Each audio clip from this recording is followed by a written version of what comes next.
Let's talk about my red flags as a reader.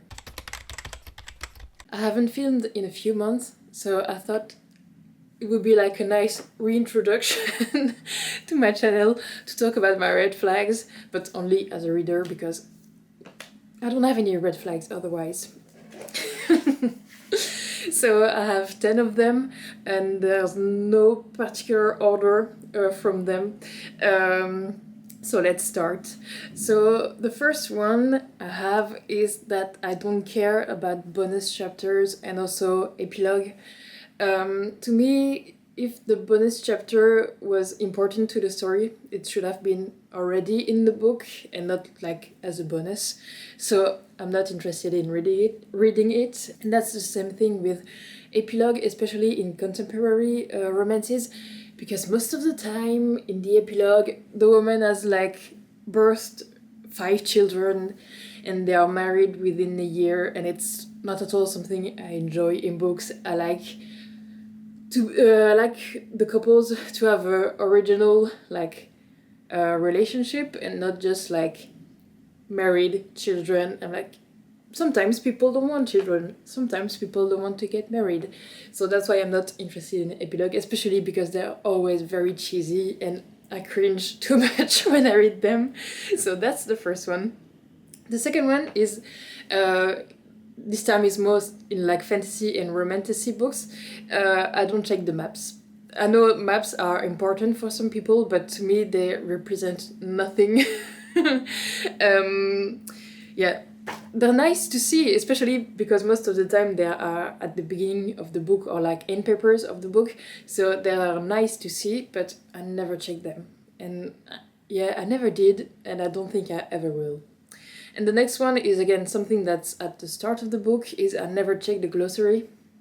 I can understand with the pronunciation, but when it's a glossary with like the definition of the words, I find it very lazy from the author's part to not just explain or just add some context of the word in the book instead of the glossary. To me, that's a bit lazy, and as a reader, I don't need to do like some homework and just checking every time, oh, what does this word mean? What does this word mean? So I never check glossaries. The fourth red flag is I very rarely remember what the characters look like when I'm reading the book. And I made up what they look like in my head, and then they're like, oh, he has blonde hair, but in my mind he had like brown hair, and I'm like, that's not the case. No, he doesn't have blonde hair. I don't care what you're saying. So it's only like, even if they correct themselves, so it was like, oh, she has blue eyes. No, she doesn't have blue eyes. In my head, she doesn't have blue eyes. So I never remember when the characters are introduced what they look like. And they will stay the same in my head, even if it's like corrected in the book, it won't change in my mind. Next red flag is that I don't collect a whole series. I only collect the book that I enjoyed in this series. For example, here I have 2 books from Karina, making my bookshelf, destroying my bookshelf. It's not broken. For example, here I have 2 books from Karina Ali, from, I don't remember the name of this series, but I think this one is the 3rd book in this series and this one is the 4th. I just didn't feel the need to collect the first 2. And that's the same even with fantasy series. For example, I have the 2nd and the 3rd book in the ACOTAR series. From the Brigitte Cameron, A Curse of... what's the name? A Curse of Dark and Lonely. I only have the 2 books in this series. So yeah, I'm not really a book collector. I have maybe... I'm gonna show you. This is my bookshelf and you have stuff here. You can see I'm in my PJs. So I'm not really a book collector. I only want to have on my shelf the books I would like to reread. So I don't feel the need to have every book I've ever read or every book in the same series. I'm not interested. So yeah, sometimes it can be quite random with the books I have on my bookshelf, especially in series. Going back into my red flags within a story, is that I skip sex scenes, especially again with contemporary romances. If they're like more than 2 or 3 sex scenes, I will skip the next ones, because there's so much you can say about sex about sex scenes in the contemporary setting, I feel like. And every time I'm like, okay, here we go again. With the first few sex scenes, I could have like a feel of what the author wanted to say, or the style of sex scenes that she writes. And then I'm like, yeah, I don't want to read that, so I skip sex scenes.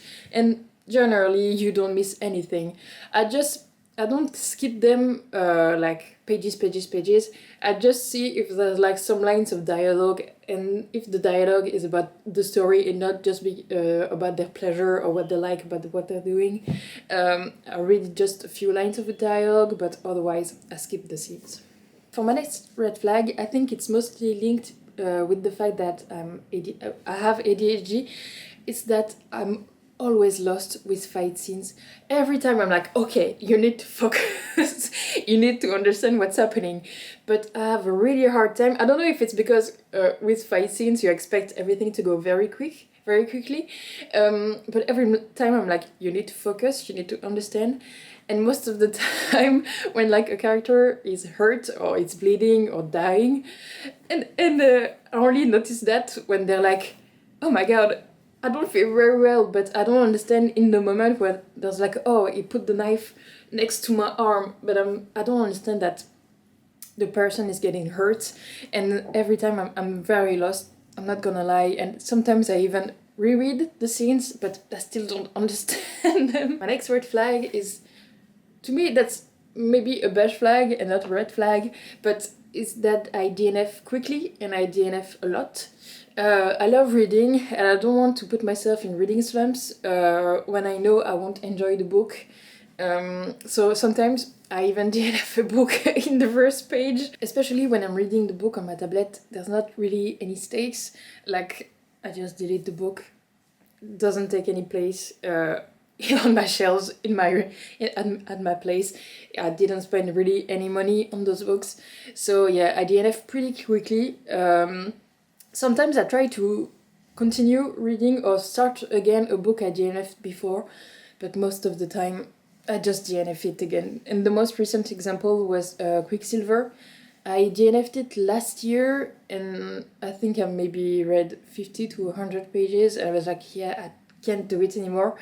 This year I found it pretty cheap, so I bought it physically. The first time it was on my tablet, but this year I found it physically and I tried to read it again, and I DNF'd it even quicker. I just couldn't do it anymore. So I know what I like and I know what I don't like in books, so that's why I have no problems DNFing. But sometimes, from an external point of view, I can understand that it's like, oh, you didn't really try, but I know what I like. Trust me. My ninth red flag is that I don't care at all about author blurbs on books, because every time I feel like they're lying. Like, it's the most amazing story of the century. It was so funny. It was so heartfelt. And I'm like, and then you read the book and you're like, what's so funny about it? You're like, yeah, it was not the best book of the century, the decade, the year. So I don't trust author blurbs. Even sometimes they can make me cringe. So yeah, I just don't pay attention to them. And the last red flag I have to talk about is that I absolutely judge a book by its cover. We are human, we judge with our eyes, we appreciate things with our eyes, and it's lying when we say, oh, don't judge a book by its cover. If that was the case, covers would be all white or all one color, just the title. No, covers exist for a reason, and that's to attract people. And so I absolutely judge book by their covers.